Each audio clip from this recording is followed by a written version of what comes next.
thanks to the NHSN for asking me along to do this evening. An honour to be asked to come and do this. What I'm going to show you tonight is just some examples of things from getting on for 20 years of fairly serious photography of creepy crawlies, for want of a better word, invertebrates of all shapes and sizes, anything that I see basically. Yeah, that's my kind of wildlife basically. In terms of photography, there's the big wildlife and there's the little wildlife, and it's the little things that I've focused on. So come up with some stuff tonight. I'm going to talk about some of the practicalities of photographing invertebrates, and hopefully encourage people to get out and do it. You don't need loads of fancy equipment. If you've got a compact camera, a bridge camera, if you've got a half decent camera on your phone nowadays, you can get little clip-on lenses that do amazing work. You can see some amazing things, and you make a contribution to recording species in the region as well, which is more important now than it's ever been. So yeah, if you're out and about in the wild, you might see this eccentric character apparently photographing window frames at a disused chapel in Teesdale there. I might run into one apparently taking a photograph of a brick in Holywell Dean. Or possibly, I promise you here, I'm not taking a lovely scenic photograph of a farmhouse on top of a hill in Teesdale there. I'm photographing a fence post that's just a few inches in front of my face in this particular one. Or maybe you'll see him photographing his own hand. In this case, it's because there was a tiny beetle which I rescued from a stile that I was about to step on, and I had to get a few shots of that before I released it again. This was kind of the cover star for this evening's event, using the publicity, and this is the kind of thing that I'm looking for. This is one of our smaller species of Harvestmen, Megabunus diadema. It's quite widespread. It's a common enough species in the region, but they're very small, they're very unobtrusive, very shy. So you might or might not have seen them. But a camera just allows you to get close and see the detail on creatures like this. I'll kind of go back to how I started in photography. It was really, I think the advent of digital photography made a big difference. It's kind of put photography and the ability to take photographs and see the results straight away in everyone's pocket. The idea that you can just check the back of your camera and see what results you get instantly was just a big boost, not having to rely on development times for photographs and things like that. This is an early sequence that I took when I was really getting interested in invertebrates, and this was a blue-tailed damselfly, a teneral or fairly freshly emerged individual, probably taking its maiden flight. And just resting on a nettle leaf on a lovely summer's day. And while I was photographing it, this huge monster swooped down, grabbed a hold of the damselfly, folded its body into three, wrestled it to the ground and bit its head off. So it was a very short maiden flight for this particular damselfly. And this was just brutality on a scale that I'd never seen. And the fact that I was watching all this through the viewfinder of the camera just made it very real. This was kind of real drama. So it's things like this that really got me hooked on the potential of seeing these tiny creatures on a scale that you can really appreciate what's going on. So it's things like this that got me into it and got me continuing to pursue macro photography above any other kind of photography, really.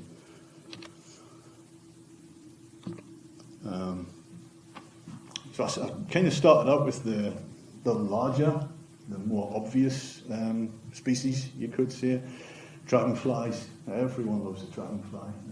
This was taken probably early to mid-2000s, and this is a male broad-bodied chaser, which at the time was quite a new species in the northeast.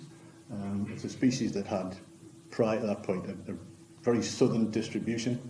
And possibly as a result of climate change, this is something that we are seeing with species, where we have waves of species that are gradually pushing northward as the years go by. And this was on a nature reserve just outside of Durham City, which was probably one of the first breeding locations for the species in the county, I think. So on lunchtime walks, on my way to work on a morning or an evening, it was a good opportunity to get out and photograph these things. I'm going to talk a little bit about. I am really trying to sell photography to everyone here as well. I want everyone to go out and take some photographs because it's, you know, it is kind of so easy. And then you can kind of decide what you want to do with the photographs. So something like that, I think, is quite a pleasing image in itself. It's got a nice soft green background. The animal is very clear in shot. It's the kind of thing that, if you were so minded, you could probably stick in a frame on the wall. But a lot of the stuff that I'm doing, you're dealing with slightly more messy stuff. This is another dragonfly. It's a migrant hawker, which is also photographed just outside of Durham City a few years ago. And we've got a bit of a scruffy background here. We've got dry grass, we've got stuff going on. So it's more of a record shot. I would class it as more of a technical shot to be able to identify the animal rather than something that's maybe a pleasing image in and of itself. To just stick with dragonflies for a moment as well, this is the broad-bodied chaser again, like the blue one that we saw earlier on. And on the same ponds, walking to work one sunny morning, I was lucky enough to stumble across this individual, which is freshly emerged from the pond. So I don't know if you know anything about the life cycle of dragonflies, but they spend most of their time in an aquatic phase. The nymphs live in the water, where they're fierce predators of other invertebrates, tadpoles, even small fish. So depending on the species, they can spend 1, 2, 3, even 4 years in the aquatic stage. The big, impressive flying about bit at the end of that is the last stage in the dragonfly's development. But it was really nice to capture one sort of freshly emerging here. So the nymph has crawled up a reed at the edge of the pond, and the adult dragonfly is beginning to emerge there. I did take a whole sequence of shots of this process, so I stuck with it. This is a few minutes further on, and you can see the wings, which at this stage are just crinkled and wet looking and not very impressive, and nothing at all like the kind of the finished product, if you will. I was learning by this stage that you probably shouldn't go up taking photographs of invertebrates with your best clothes on, because in order to get these shots I had to pretty much lie in the muddy water at the edge of the pond to do this. So I turned up at work in an absolutely filthy state. Lucky for me I had a spare pair of trousers there, so I'd get that sorted out. But yeah, because of the nature of what I'm doing, you have to get close to these creatures, which are frequently at ground level. They might be on the ground, they might be in some fairly inaccessible, fairly kind of scruffy places. So yeah, be prepared for scrapes and bruises and to get dirty occasionally. There's another case in point. This is a mayfly on a wet, sandy riverbank.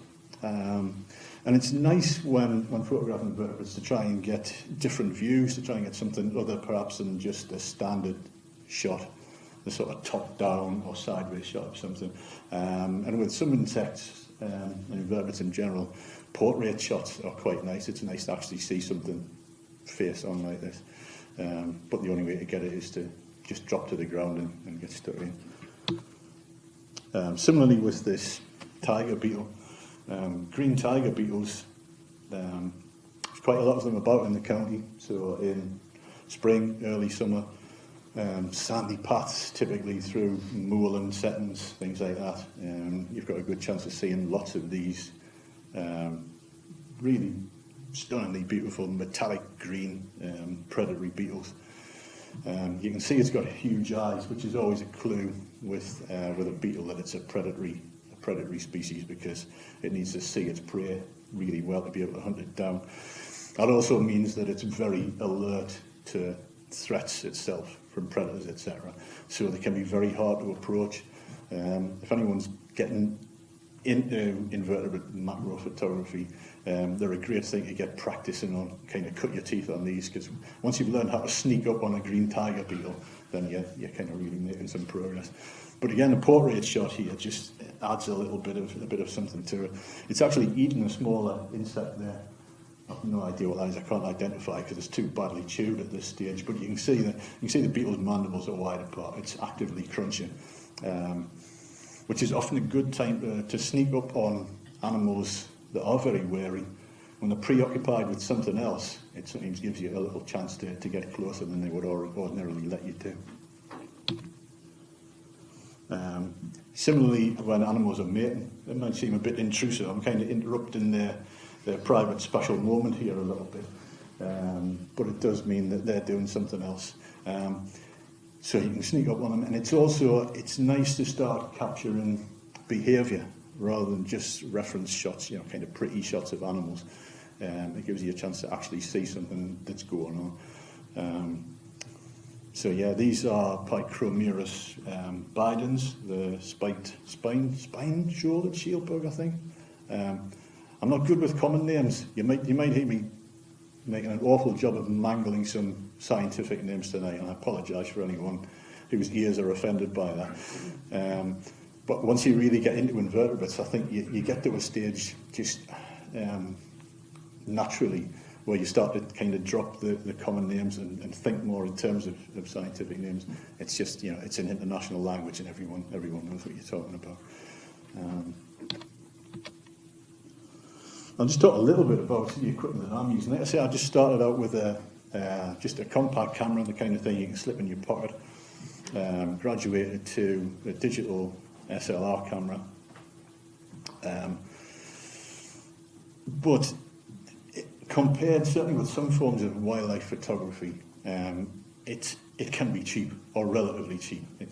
You don't need to shell out a huge amount of money up front to really get into it. This is I'm using the Canon 750D for anyone who's interested in like the sort of technical aspects of it.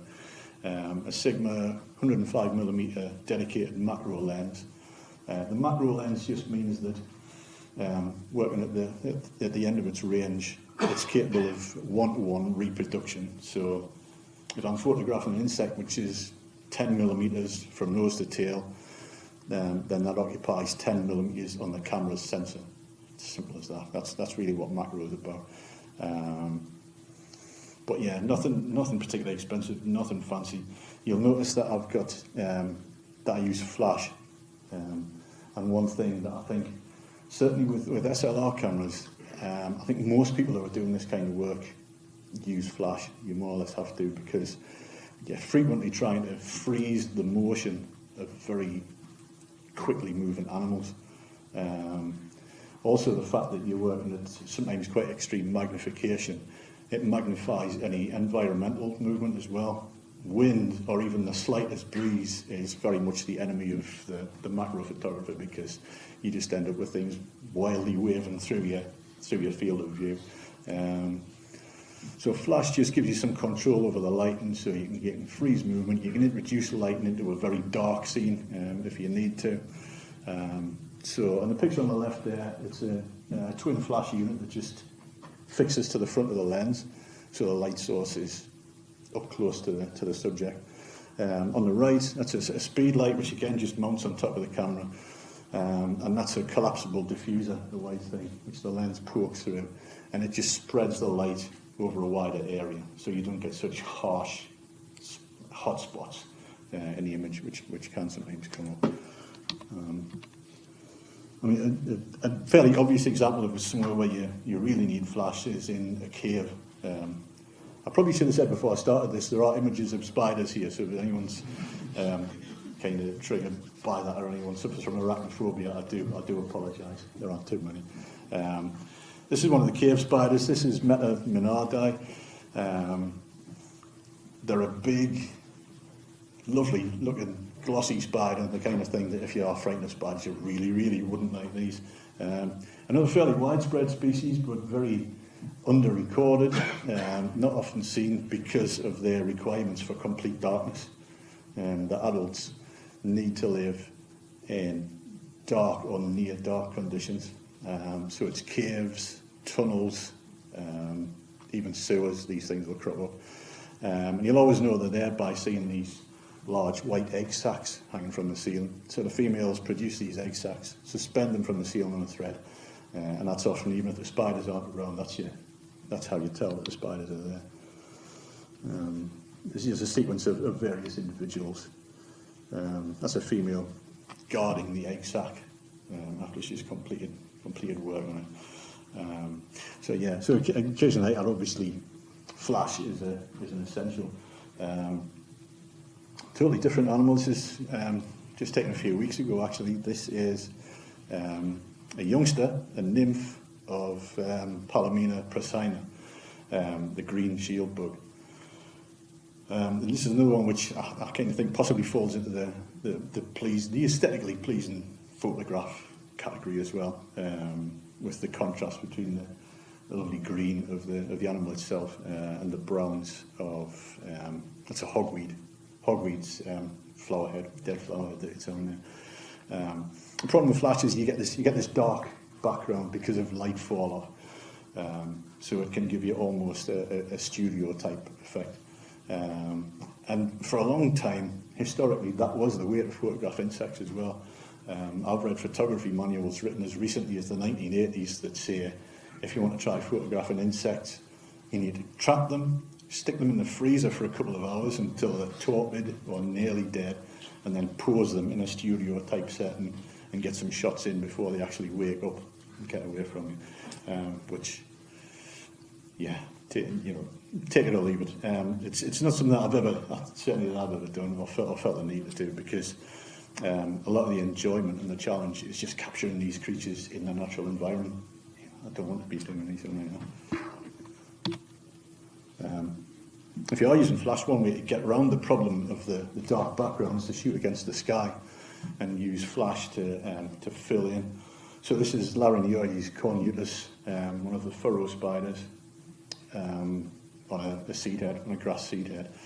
If I photographed that without flash against the sky, it would have just been a silhouette. But using a little bit of fill-in flash just puts the detail, puts the colour in the spider. But the sky remains bright because your flash can't compete with the sun. So you still retain a nice light background.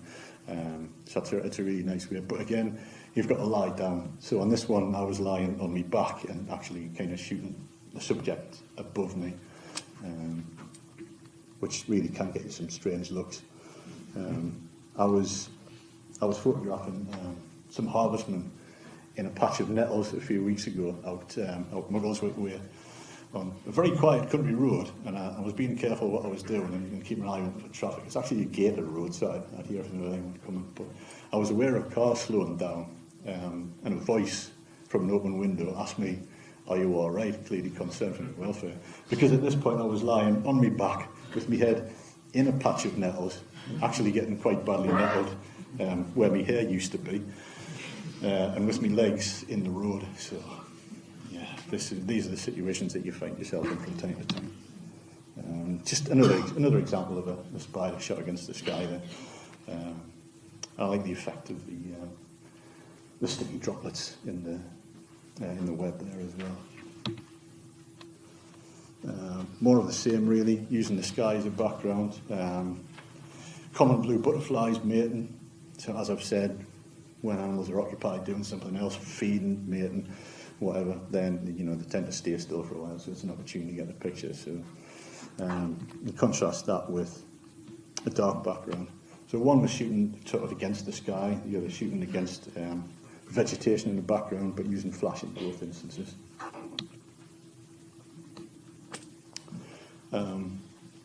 These are something we've probably all seen and just overlooked. This is one of the true bugs. This is a plant bug called Grypocoris styzi. Hogweed flowers are a major food source for a lot of invertebrates in the summer. So kind of June, July, when the hogweed's out, that's where I'm always hanging around, lurking around the flowers, waiting for stuff to happen. And frequently you get large congregations of this bug, this really pretty strikingly marked bug. And again, it's probably something I've seen hundreds of times down the years, and it's if I can get a bit kind of poetic and possibly go out on a limb at this point, what I do find is that it's not just the photographing these creatures that's the appeal, although that's a large part of the fun, but it's doing the research afterwards. It's photographing something, but then it's getting back home and trying to put a name to it. You want to say, well, what was that? What was that thing? And I think there's almost something magical in the act of naming something and being able to recognise it that makes you more likely to see them next time, because you know what you're looking at, you know where to look, and you know what you're looking for. So it's almost like being able to name these things and having an appreciation of what they actually are kind of populates the landscape for you almost, you know. It almost puts these things in nature. Yeah, I've lost you there, haven't I? But yeah, just another common species, and something that, you know, it's very inconspicuous. They look quite obvious there, but they're actually fairly well camouflaged on hogweed flowers, so you've got to just stop, slow down, and look a little bit closer to see things sometimes.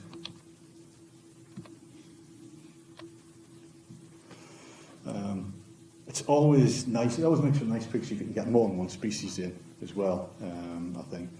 So again, this is just photographs from this summer. It's another green shield bug nymph walking across a leaf. Well, there's already a harvestman sat there on the right of the shot. That's Paralygolophus agrestis. There's no actual interaction going on there. Neither of these creatures are interested in eating the other or anything like that. But yeah, it's quite a pleasing image. You can get these little encounters.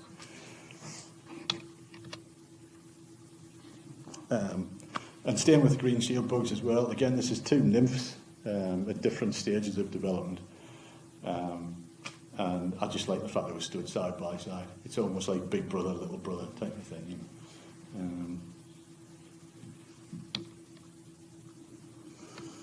And getting into really tiny stuff. With macro, you can go beyond that one-to-one scale reproduction.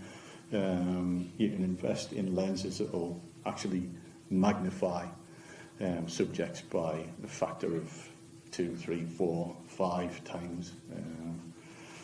Things get very challenging when you start to do that, because depth of field in the image, which is the portion of the image front to back which is in focus, gets very, very narrow at high magnification. This was done with something called a Raynox 250. It's just quite a cheap little clip-on lens that goes on the front of my main macro lens and gives you a 2.5 factor magnification. But here the depth of field is just a fraction of a millimetre. So when you're working with things like this, you're really kind of pushing it. I'm finding as I'm getting a little bit older and my hands are getting a wee bit shaky and the shoulders are getting a bit creaky and stuff, I'm finding it harder and harder. So, but against one of the advantages of digital, as long as you've got enough memory cards with you, you can just keep going and take as many shots as you need to. It just means that my hit rate isn't what it used to be. So I used to get one decent photograph out of maybe 10, maybe it's now kind of one photograph in 20 or 30 or 50. These are a couple of springtails. Again, very under-recorded, very overlooked creatures. They're present in the soil everywhere in massive, massive numbers. There's a lot of species of them. These tiny little white ones, I just found these on the underground, on the underneath of the fallen branch, just some decomposing wood.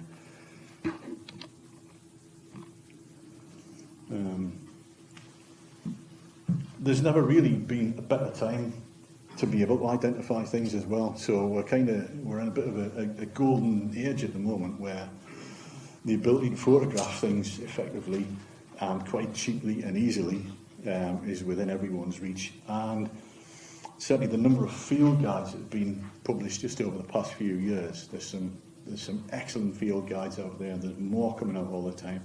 And some of them for quite specialist groups that previously weren't easy to access the literature to be able to identify them. It was kind of specialist volumes in dusty libraries that were published 100 years ago and things, but now things are coming on apace. But as well as books, which is the traditional route, the internet has given a massive boost to the ability to identify things as well. I'm going to talk about a few apps and things here, but social media, believe it or not, for those who don't really use social media, or maybe just think Facebook is just for posting pictures of your cat or your dinner or getting into fights with strangers. There are some excellent specialist photography groups, invertebrate groups on Facebook, which are very active, very supportive of people trying to take the first steps in identifying particular groups of species. In some cases, they're kind of owned and run by people who are national or even international experts in the field as well.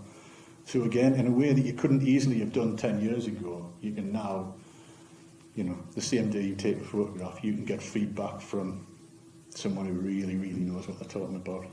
So it's a really good time to be doing that. So it's a good time to be recording, because for me it was a natural step from just photographing these things to think, well, what can I do with the photographs? There's got to be a practical application for this. And a recording it's absolutely vital. And we can all make a contribution to that as well.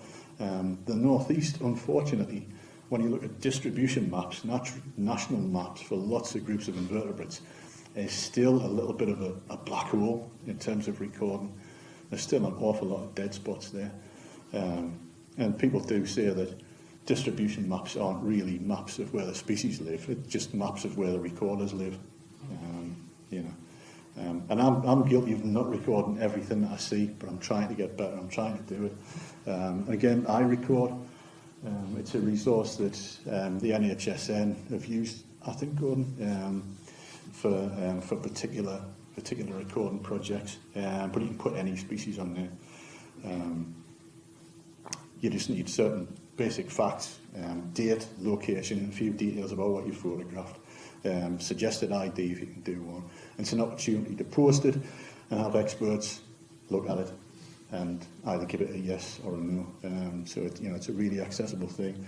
There's an internet version, there's a downloadable app, you can do it that way. iNaturalist is another app where you can upload photographs, have people look at it, get second opinions and things like that.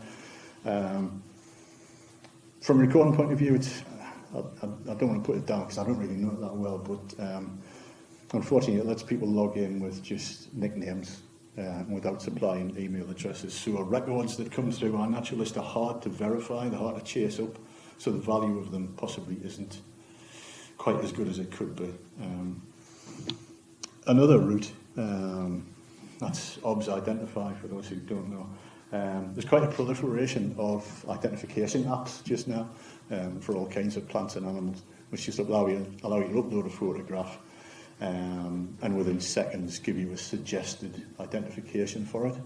I've really got two minds about these things because I haven't used them myself. I've seen them in action and I've seen some badly misidentified species come back from an app with a suggested confidence which is really high. The app will tell you it's 98% certain it's this species and it's actually not. So I think I'll probably get better over time. I certainly think they've got their place for for the beginner or for the easier species, but not everything can be done from a photograph anyway.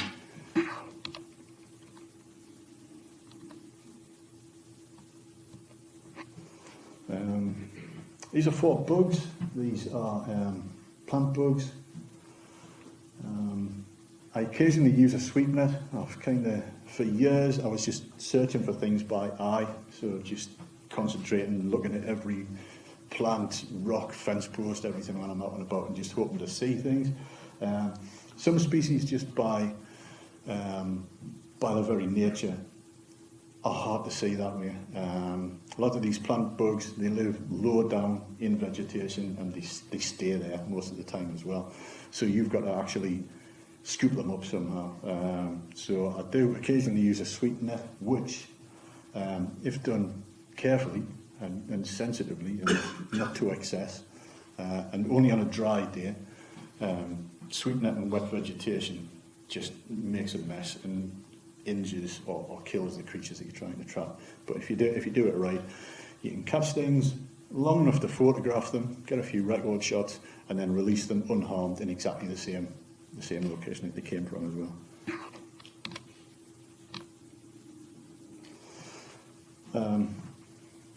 As a result of what I've been doing, one group that I really took a particular interest in, almost to the point of obsession nowadays, is Harvestmen. we've all seen these. You probably know what they are.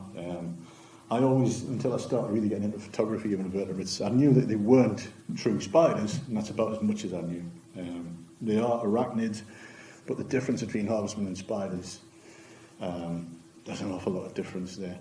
They don't create silk, they don't have venom, so they don't make webs. They have a very different lifestyle to a spider. They have a fused one-piece body section, unlike the spiders, which have a waist and distinct thorax and abdomen. They're actually more closely related to mites and scorpions than they are to spiders, even though we might think of them as very spider-like. But when you really get up close and personal with some species of harvestmen, they're just absolutely amazing things. Once I realised they had all this stuff going on, I was fairly captivated with these. Unlike spiders, which usually have around about 8 eyes distributed all over their heads, which gives them kind of an alien sort of feel. I think harvestmen, when you see them up close, are quite relatable. They've only got 2 eyes, which sit in a little turret called an ocularium on top of the head, and the eyes look out sideways with just these dark pupils, which almost give them more the feel of like a mammal or a bird or something for me, if that's not too fanciful, but it probably is. I think what really sold me on was when I realised that whereas spiders, the chelicerae, which are the mobile parts of the feeding apparatus, in spiders they terminate in fangs for injecting venom. In harvestmen they actually terminate in these little pincers, little tiny crab claws. So once I found out about that, I thought these are amazing creatures. So, and that's another thing through macro photography. If you do, from quite a slow start, you might find that something just really catches you. You will find something you've never seen before. You'll see species that you weren't aware of, or you might see aspects of species that it just seems so exotic and so bizarre that you think, how's all this stuff going on unobserved around us? And I'm probably hammering the point home a little bit too much really about under recording, but this is the Harvestmen Nelema gothica, which I've looked for a long time. In fairness, I've looked for the species for a few years. That's the distribution map for the 3 vice counties. That's from the Harvestmen Recording Scheme via the British Arachnological Society's own records. And that's between the 1950s and the 1980s. You can see there's only like 5 blue dots on the map there where the species has been seen, and there's been very few since. Now, the way recording works nationally, there probably will be more. The local Environmental Records Centre here might have more records than that, but it's a little seen beast. It's not often seen. I put some egg box traps out in my own garden to look for invertebrates over the past few months. They're just basically egg cartons scattered around under vegetation, under the shrubs and things. Turn them over a couple of times a week and just see what's sheltering underneath. They're not traps in the sense that the animals are harmed or collected in any way. They're more shelters. One day coming in from work, I turned one of these egg trays over and there were about a dozen of these Nelema gothica just looking back at me, which was it was absolutely astonishing. There were males, females, juveniles. They'd just apparently come from nowhere, and there they were. But I think the point is, it's a bit too much of a coincidence that one of the few people who's actively looking for these in the northeast happens to find them in his own garden. They're going to be in everyone's garden, but we just need to get people looking for them. And thanks to photography, they are very easily identifiable. Harvestmen are an example of a group where we have about 34 species in the UK now.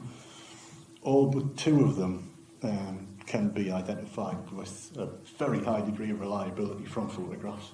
So you can get your records verified. It's actually easy to do. And we can start filling in those blanks in the map.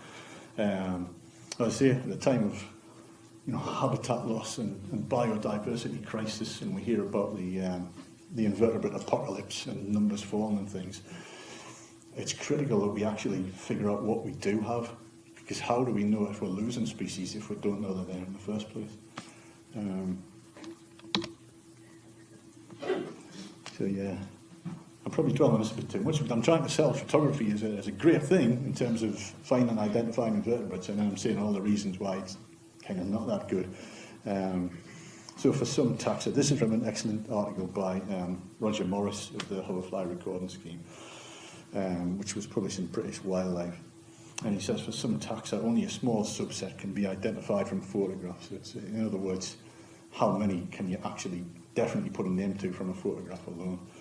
And he puts it at about, he says 10% would probably be over-optimistic for Diptera, which are the true flies, the two-winged flies, and that's sort of about 7,100 species, and about 10% of the Hymenoptera, which are between 5,000 and 7,000 species. There are so many species of Hymenoptera, that's the bees, wasps, ants, sawflies, etc., that we don't even know how many there are. So this might be seen as a negative thing in terms of recording from photographs. But if you look at it another way, 10% of 7,000 is 700. That's an awful lot of species that you can identify. That's an awful lot of stuff to keep working at, which is actually really encouraging. This is just some shots of one or two unusual or unexpected species. This spider with the kind of oddly shaped abdomen is Epicynus angulatus. Again, it's a species with very few records from the northeast.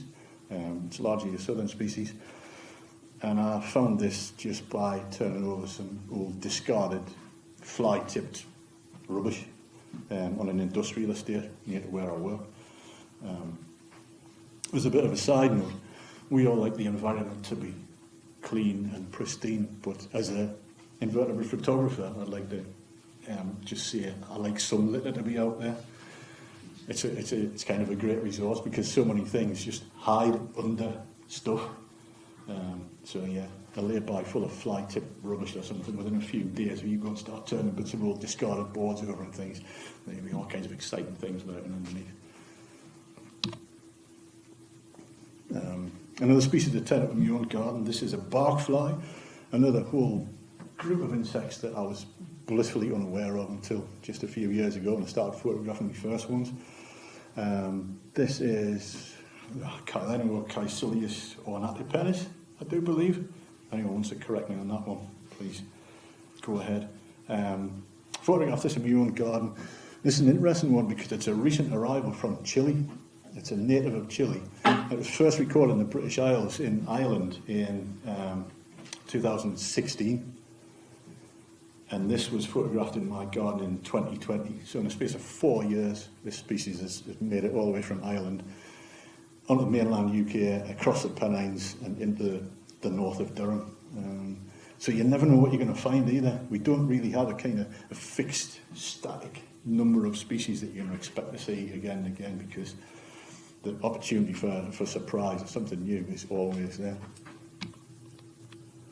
In praise of litter again, this was also on an industrial estate, just on a pavement. It was a bit of old decaying painted wood that had just been left at the side of a road, probably been there for a couple of years, judging by the state of it.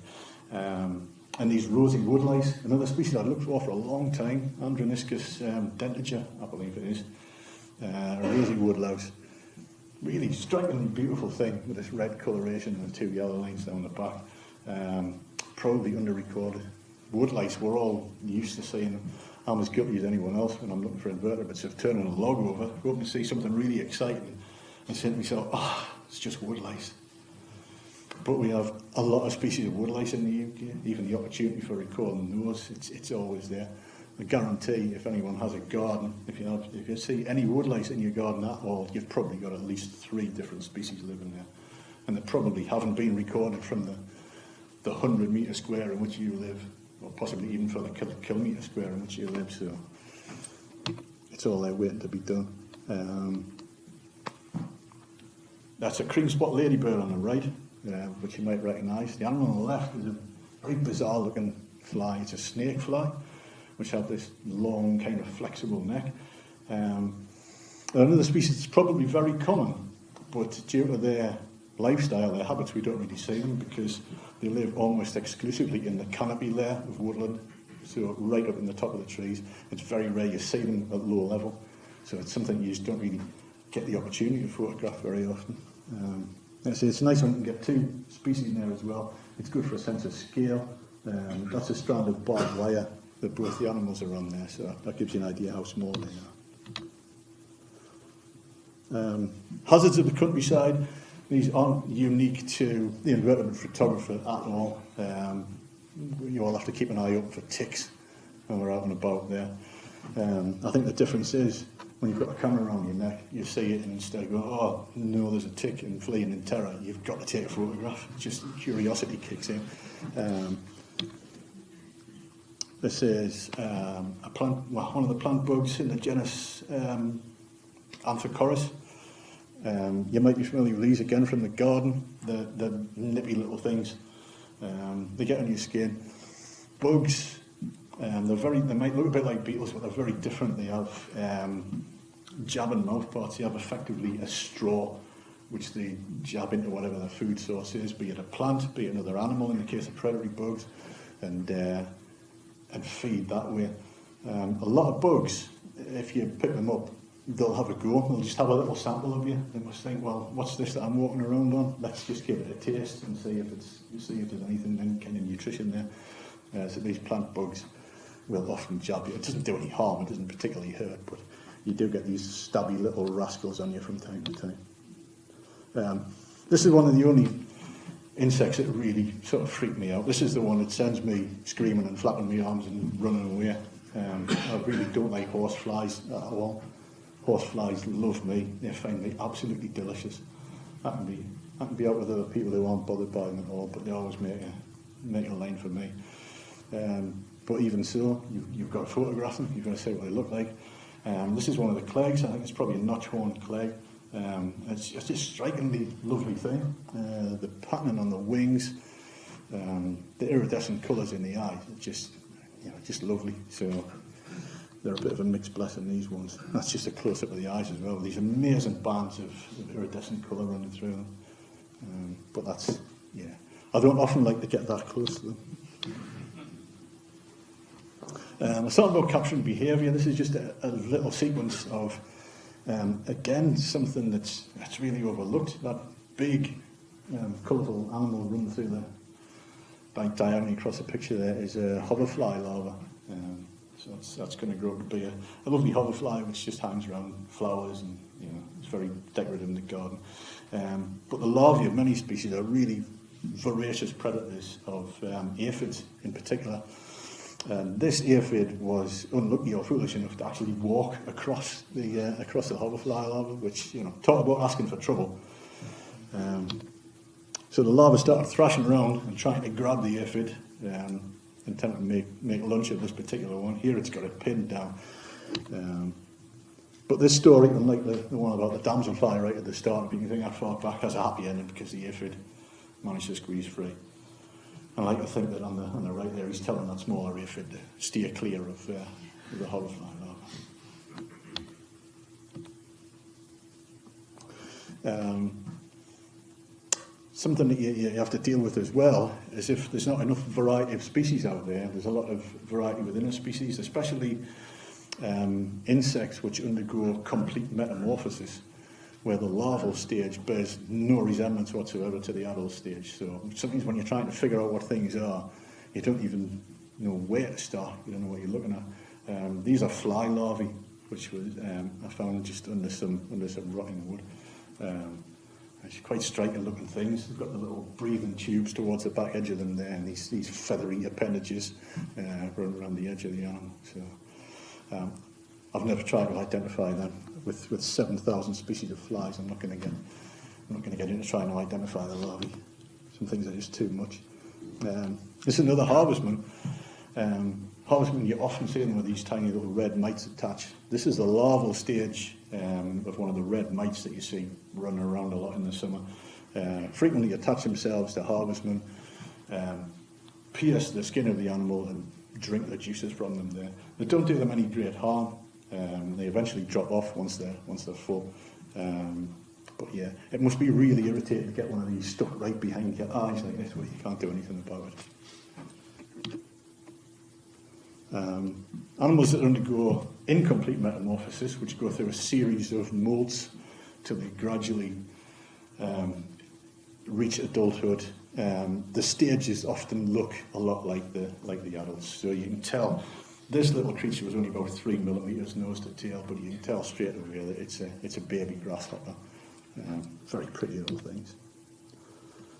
And the actual molting process, I'd waited a long time to catch some photographs of a Harvestmen molting, and this year I finally got this Paralicolphus agrestis just emerged from its old skin, and it's just it's cleaning its legs there. It's actually running them through its mouth parts to clean itself up, and then it's going to wait until the limbs have dried off and hardened up so that it's ready to get on with the next stage of its existence. This is the larvae of orange ladybird. So ladybird larvae are very weird and wonderful looking things. Obviously bear no resemblance to the adult beetle. There's an excellent Field Studies Council chart for identifying ladybird larvae. And I actually find the larvae easier than the adults sometimes. For some reason I struggle with adult ladybirds, and I find the larvae are very distinctive and the species are very distinct, so they're easy to do. Going back even further in the life cycle, eggs. These are shield bug eggs just laid on a fence post. I had intended to keep going back and monitor the progress and hopefully try to catch the baby shield bugs emerging, but I never did. And here we've got shield bugs in one photograph at 2 different stages. So we've got adult ghost shield bug on the right, and then we've got late instar nymphs on the left there as well. So you can see even there, the young do look quite different to the adults. Spiders molting, and a fascinating process to watch, and a lovely thing to get photographs of as well. The picture on the right there, where all the legs are just hanging straight down, it just gives it a very unearthly looking appearance. It looks almost like an octopus or something like that.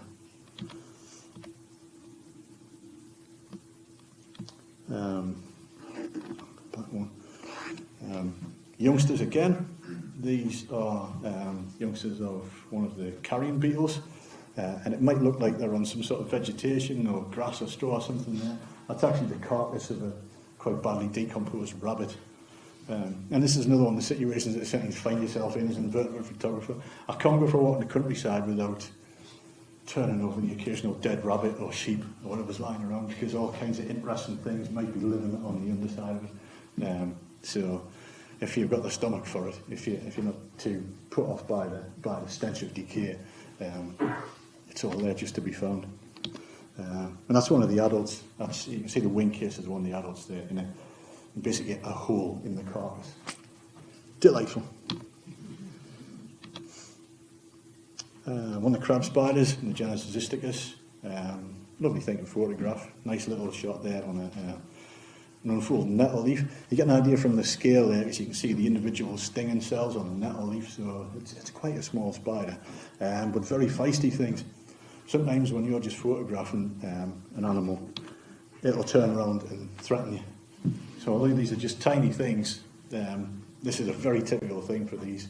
They'll get their eye and they'll realise they're being observed, and they'll spin around, raise their legs like that. It's like, come on. Yeah, ready for a fight.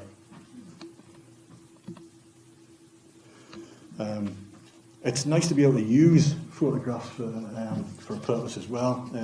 Sometimes to illustrate something. This is the Harvestmen Dicranopalpus. It's either ramosus or caudatus. There's 2 very similar species. You can't really be told apart easily. With people on the Harvestmen Facebook group sometimes have questions about how do you tell male and females apart, because some species are quite strongly sexually dimorphic and others they're very similar. These ones are great because the pedipalps, which are grasping appendages at the front of the animal's body, which are used for manipulating prey, in this species the males and females are very different. The female has this apophysis, which is club-shaped, and covered in these hairs with a drop of glue-like substance at the end of each hair. So for capturing small prey like springtails, it just gives them that extra ability to grasp the fact that tiny creatures will get stuck on these hairs. In the male, That apophysis is much more thin, spindly, pointed. It doesn't have the glue-like hairs. I don't know what it is about the male's lifestyle that he's obviously just such an amazing predator. He doesn't even need the sticky hairs on his arms to get a hold of stuff. But very different. And something with practice, you can see this from a couple of feet away as well. You don't even need to get that close. Just a little sequence of leafcutter bees. If you've never seen these little things in action before, they're marvellous to watch. If all you've seen of them is that you've noticed almost perfect circular spaces appear around the edge of rose bush, like rose leaves in the garden, it's probably a leafcutter bee that's responsible. They cut these discs out of the edge of leaves and then they take them back to their nests to line the egg tubes. But it's absolutely, if you can catch them while they're doing this, it's an amazing thing to see.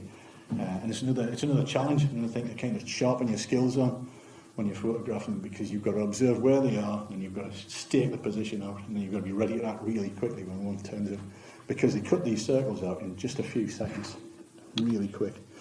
They usually rest for a brief time before they fly back to the nest with it. That's another good chance to get some photographs of them. Invertebrates they're just everywhere. This was taken at the coast a few weeks ago up near Howick, and this is on the surface of a rock pool. There was just something floating on the surface of a rock pool, just like a little bit of debris. On closer inspection, it was a dead fly, which had attracted hordes of these tiny rove beetles, and there's even a few tiny, tiny wasps in there as well. So you've got this little colony of opportunistic feeders that are alighted on this dead fly on a saltwater rock pool, where you possibly wouldn't expect to see stuff. So things are everywhere. I like the fact that sometimes things look very different just depending on what they're doing. With beetles, it's easy to forget sometimes that they're flyers, that they've got wings, that most of them are good flyers. And it's like the contrast between, this is one of the soldier beetles. I love that moment when the wing cases actually lift up, you realise there's a second pair of transparent wings behind them and they fly away. And it's fast as well. It's another challenge to try and capture that moment on camera. I'll just end with one or two kind of nice photographs. This is one of the hoverflies. Totally forgotten which species this one is. Hoverflies are a great group if you are beginning with macro photography and if you want to get into recording as well. A lot of hoverflies can be identified from a photograph. They're approachable. They're everywhere. If you've got a garden, a yard with a few flowers in, even a window box, anywhere where there's flowers in the summer, there's going to be hoverflies around. Really lovely things to photograph. The hoverfly recording scheme is very active on social media, so it's a good way to get your records verified as well. And just end with one of the ruby-tailed wasps. I was totally unaware these things existed. There's quite a few species. This is becoming a familiar story by now, isn't it? Some of them are very tricky to identify. This is one of the few you can identify based on the distribution of colours. But just amazing jewel-like things with these metallic colours. Again, quite widespread, but tiny. You've got to get close to them to even really appreciate what's going on with these. But feeding flowers in the summer. We've got a male and female of the same species here. This is the kind of thing that keeps me going. This is what I just love to do. I was going to say all summer long, but it doesn't have to end in summer.